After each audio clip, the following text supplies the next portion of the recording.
living off-grid and homesteading, there's a never-ending list of jobs to be done on the land, and in tonight's episode we're going to look at all the jobs that we've got planned for the autumn season on the wildlands. So enjoy tonight's episode.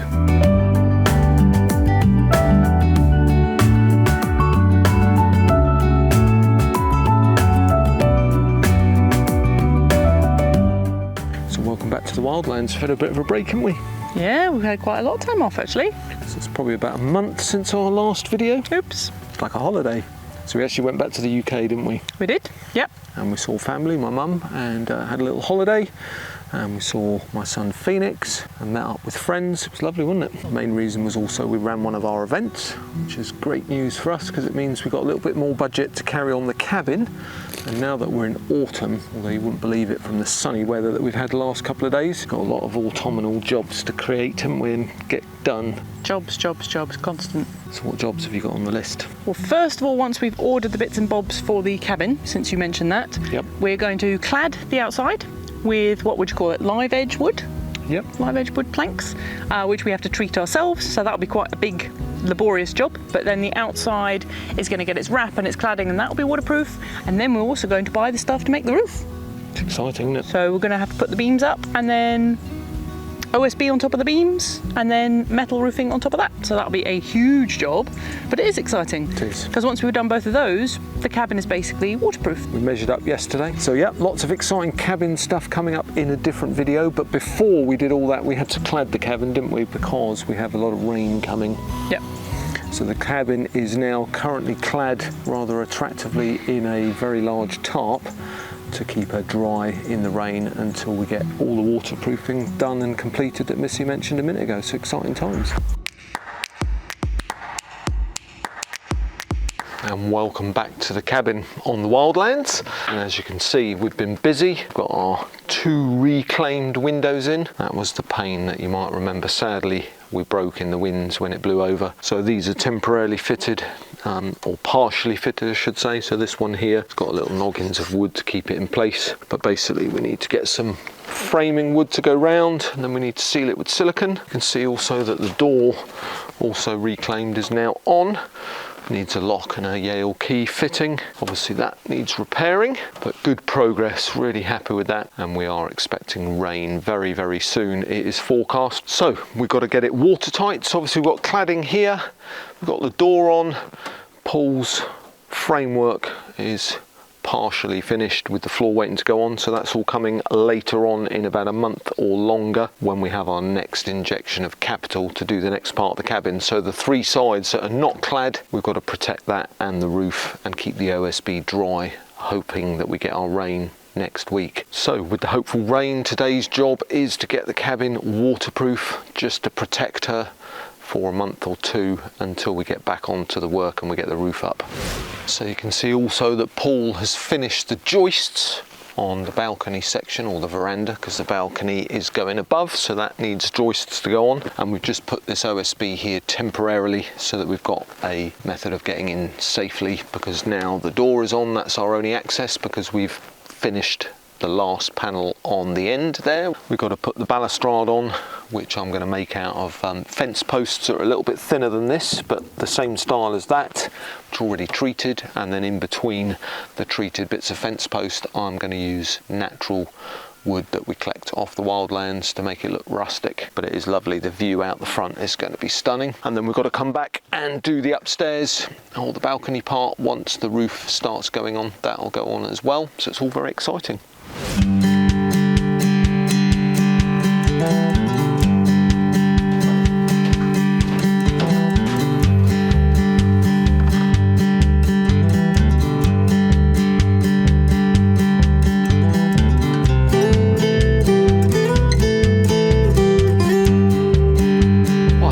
Hot again now. Who would think that we're due lots and lots of rain? So the tarp's on. Good job done there from Missy up on the roof, not falling off. So hopefully that'll keep her dry through the rain until we can get the roof on. So a job well done.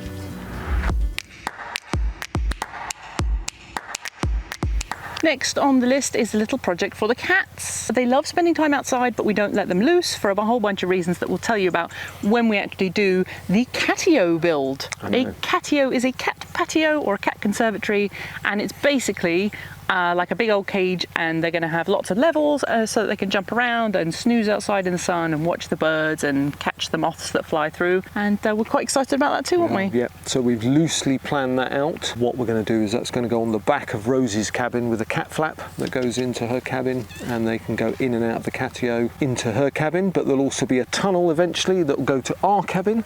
So then the cats can either go from one to the other, stay in the catio, and we can also lock the cat flaps so they can stay in one particular place. I bet they're going to be excited by that. It's going to be really cool, isn't it? So it's going to be quite a quick build, because the catio itself is basically just, it's like what we made for the chickens for their secure pen. It's basically just a frame that we make, and then we put mesh, staple mesh to the outside, and then you've got to make it a door so that we can go in and out and spend time with the cats in there.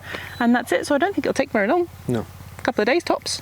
I'm not sure. We decided yesterday that we were going to make the framework of the catio out of the same wood that we made the balcony on the front of the cabin, so it matches. It's quite hefty, so maybe a bit of cementing required, but I think once that's up, yeah, it shouldn't take too long, but it's very exciting. So that's another chore coming up in a separate video later on this month, hopefully.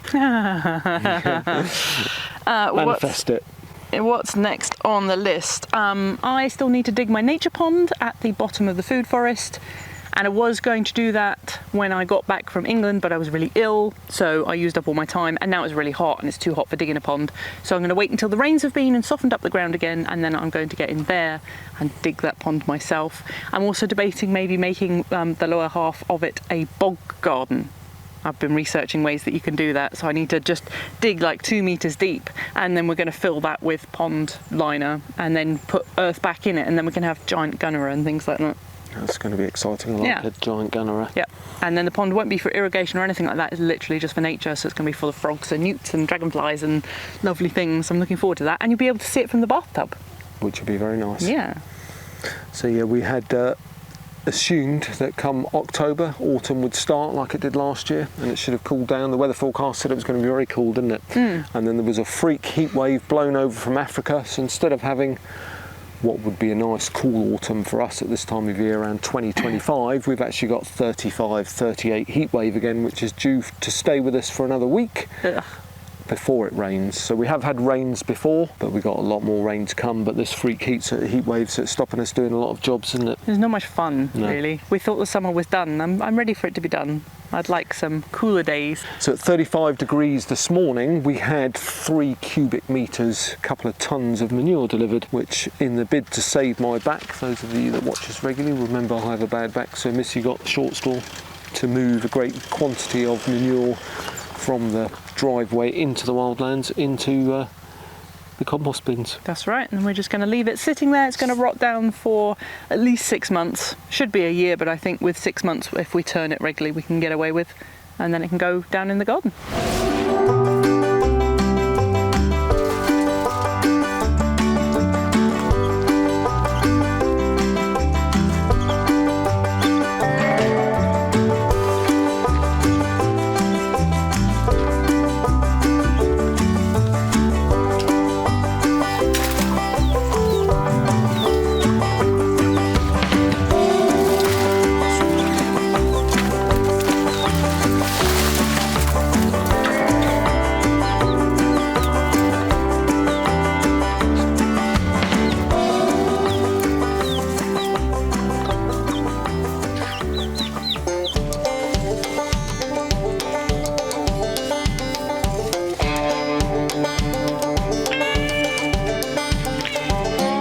Excitingly, we got Digger Dave back to help us with our new market garden. We've hinted and discussed that a little bit in the past in some previous videos and mentioned it on other social media, Facebook and Instagram. But in short, we want to start growing vegetables in a much larger volume with a view to at some point in the future, maybe in a couple of years, being a lot closer to self-sustaining as a family on the wildlands. So growing as much of our own food, if not all of our own food if we can, at a future date. So to do that, we're putting in a no-dig market garden, and we're going to start off fairly small with Dave giving us extra water by another reservoir as well, clearing a couple of terraces so that in the spring, probably before, we'll have beds ready to start sowing and growing in much bigger quantities, and then as the years go forward we'll extend it down the land, won't we? So the difference between that and what we have now, the food forest is moving over to being entirely perennial. So the Jerusalem artichokes are going to stay, and all of the other perennial kales and walking onions, things like that, so that we don't need to mess with them. They're just going to keep producing food and they can stay where they are and do their thing. Whereas in the market garden, it's going to be, let's have a crop of potatoes, and when they come out there'll be a crop of spinach, when they come out be a crop of beetroot, for example, and you can just have one type of thing filling up your whole bed, which means that you can get a lot more volume. We tried putting some annual vegetables in the food forest this year, and it kind of worked, but it didn't quite, because they were dotted around and they lacked in some of the things that they needed. It wasn't as easy to tend them, was it? No. And you couldn't take out a whole crop and then replace it with something else because the conditions weren't quite right. So that's why we're going to experiment with the market garden. Yeah. And that'll get bigger and we'll learn as we go. So there'll be a whole separate load of videos about how we set up the new market garden, and we'll talk a lot more about no dig as well, which is a great method for suppressing weeds and also keeping your soil in pristine condition and building on it year on year. So it's very exciting as well.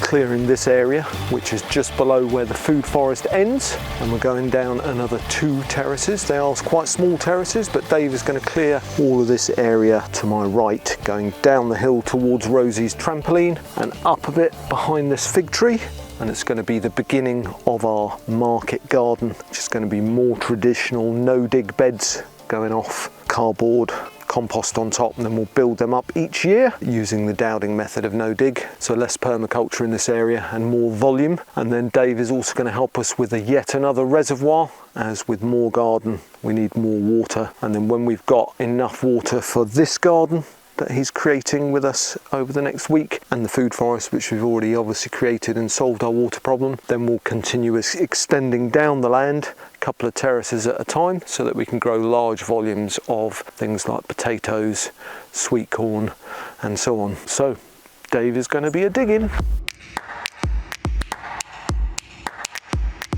Next job is more plants. Dom has decided that one hoop house is not enough and he wants to put a whole nother one up. So on the slope down towards where we have our food forest and our nursery area, there is a perfect area that you can put a big arch. So you're going to put a big arch up, aren't you, using, what's that stuff called? So it's like rebar, but it's basically called cattle grid.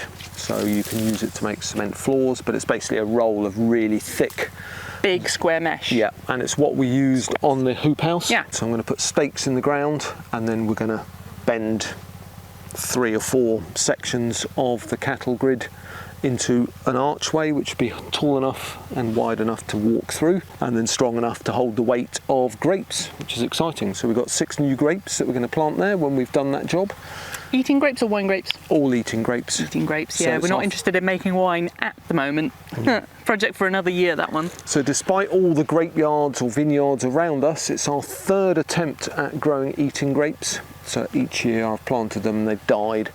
And I think it's because, having spoken to some of the local farmers, I think what I'm going to have to do is irrigate them quite thoroughly for 2 years, maybe 3 years, until their tap roots, which can go to 2 or 3 meters deep, have got down low in the ground to get the water. So I'm going to put them in, but we're going to irrigate them with our auto irrigation that we've shown you before, so that they don't dry out in the coming years, and hopefully establish and cover this new walking arbory tunnely thingy with lovely grapes. Also coming up, we have to winterize some of our plants. That's a very American word, isn't it? Winterizing, but I can't think of a better word for it. So what that means is that we have some tender citrus trees, all of Dom's bananas, and a few other plants here and there, and they really don't like getting frosted. And although we don't have very long hard frosts like you might in the UK, we do go down to about -6 down there in the food forest area for a couple of hours each night over the course of about 2 months. So for any of those tender plants, that would be enough to kill them off. Then what we're going to do is we're going to wrap them in fleece, and some of them, the fleece is going to be stuffed with straw to keep them nice and toasty, and big thick mulch over their roots as well, and hopefully that will protect them through the winter. That's probably a job for November, because the frosts don't tend to start till December. That will come in a future video, but yeah, winterizing the plants is definitely an important autumnal job. We don't want to lose any of our precious plants, especially all my bananas. They're all going to have to be wrapped. There's also a lot of bananas that I propagated in pots. They've all got to move into the polytunnel and then also be wrapped in pots. I experimented last year with 3 or 4 that I've shown you in previous videos going back a year, where I wrapped the pots themselves and fleeced them and strawed, and they survived. So I've got to do that with about 50 bananas this year. So that's a challenge, but that's another job coming up in November. Yep, we've got to plant garlic. We have got to plant now garlic. Is the right time of year. You can plant it in the spring, but if you plant it now, they've got the benefit of having the frost, which helps the single clove that you plant split into a bulb of multiple cloves, so you get a nice decent crop next year. So you've just bought our planting garlic, haven't you? Yep. So I massive, huge tray like this big. I don't know where you're going to put it all. No. I think we're going to plant it in the bed on the other side of the pea area. Ah, yes. So we told you about the new hoopy thing that we're making. We're going to grow the grapes up, but we haven't mentioned the peas. Okay. Tell them about the peas. Tell them about the peas. So before we went back to England on our little hollybobs, Phoenix came to stay with us, and we didn't film any of it, but Phoenix and I built a very simple 3-tiered trellis area on the bed, and we're going to grow through autumn and into winter peas, so they can climb up the new trellis area. So Phoenix also planted all the seeds, and in the time that we've been back to England and come back, they've all come up and they're all very healthy. About 3 inches tall now? Yeah, about 100 or so, haven't we? Yeah. So we put them in, and then we, Missy set up an irrigation system to water the peas so that they can get plenty of water. We don't know if we're actually going to get peas in pods off of them. It's another experiment, because as you know, peas did not grow very well this spring. They were too dry, and then they were too hot. Yep. And they didn't like that. So we thought, well, we'll try growing them in the autumn instead then. Yep. And see what happens. I have a feeling they'll get just to the point where we would get peas, and then the frost will come along and kill them off, but it's worth a go. Oh yeah, absolutely. Yeah. I mean, you know, we've got chickpeas to put in as well, haven't we? Yep. Which could be the same story as the peas, but if we can get them to bear peas and chickpeas before the hard frost, should be all right. Yeah. So yeah, we'll see what happens. We'll report back to you on those when they are in the frosty period.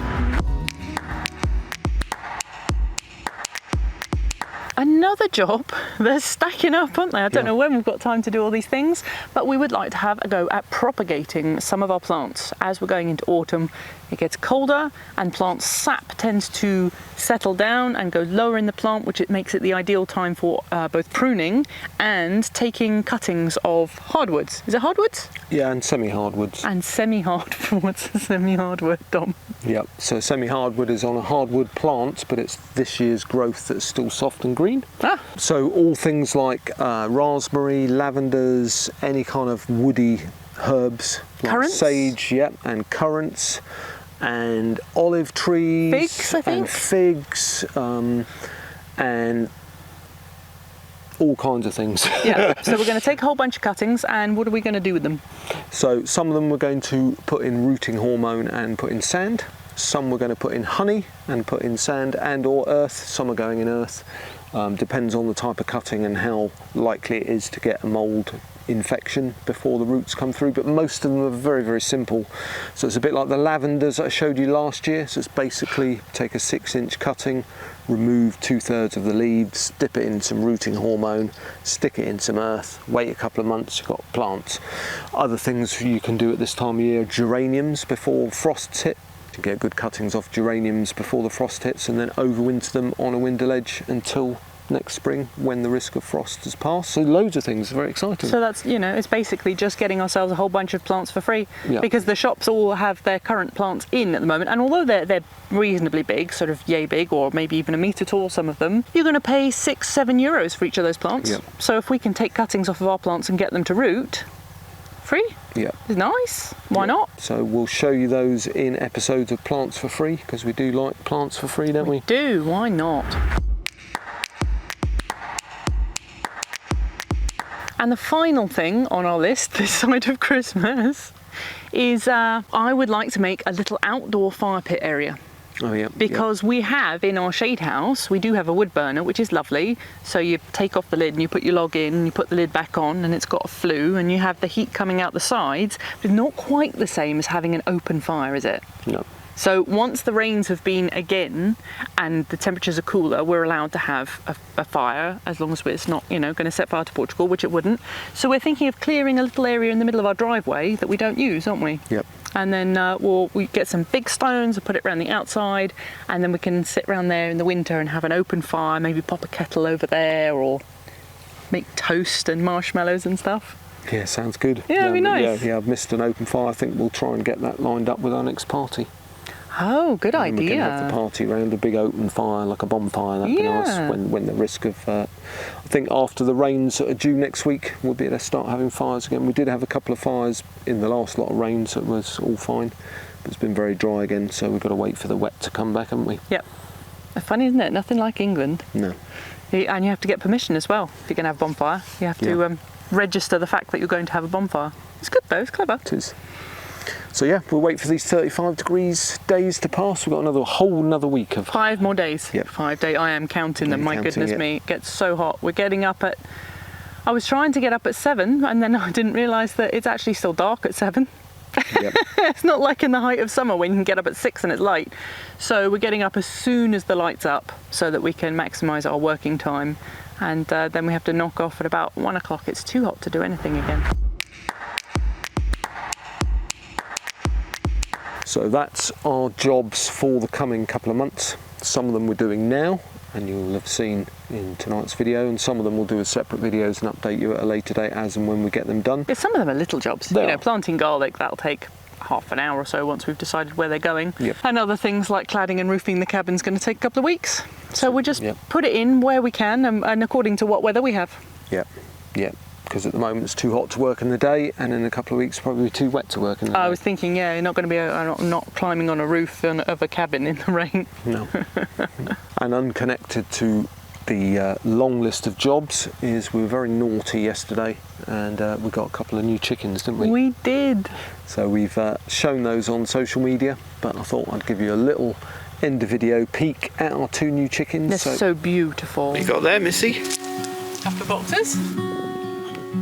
What's in the box? Whoa, but it's cheapy. It's a cheapy box. Was it expensive or cheap? Hear them?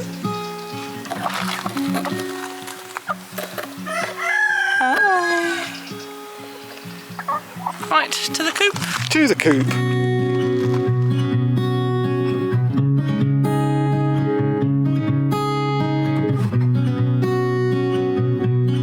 So the big blonde one is Rosie's, yet to be named. She's thinking along the lines of Snowy or Hedwig.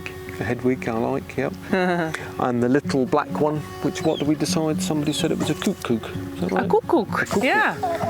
So thanks very much for pointing that out to us, because I would have had no idea, but she's certainly very beautiful with her little spots. She's quite Nora. Small, and she is Nora. So welcome to our flock. So we're now at 12. Yes, that includes Chicky, whose new name is Sandy.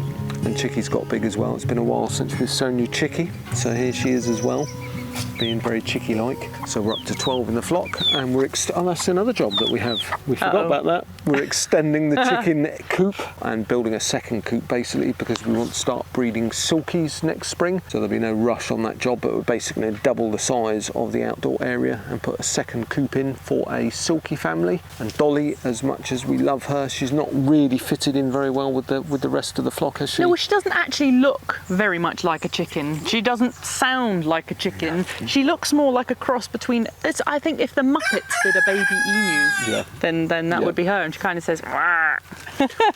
So the other chickens don't know she's a chicken, and they're not really friends, which is sad. No. So she needs silky friends. Silky friends, and then we've had a lot of people saying they would like silkies, so we thought we'd have a go at breeding them in a little silky area. So that'll be coming probably in the spring now. Can't imagine us doing it before then. Think we're going to but yet another job. So there we are, a month off, and now we're diving back into loads of jobs on the wildlands, which is very exciting as well. So And we I'm have looking forward to it. we have got a few other things to show you as well. We've got things like there's a scooter and what else? A battery box and some other exciting cameras, and yeah, we've got some exciting bits and bobs to show you, and we'll pop each of those in the next upcoming videos as well. Yep, so loads of stuff to look forward to. So if you haven't already, do please subscribe and give us a like and drop us a comment. We do like reading your comments. Lovely to hear from you all. Thanks very much for your support and for watching our journey off-grid in central Portugal and putting up with my waffle. Really, you deserve a medal for that. So thanks for watching, and we'll see you again very soon. Bye.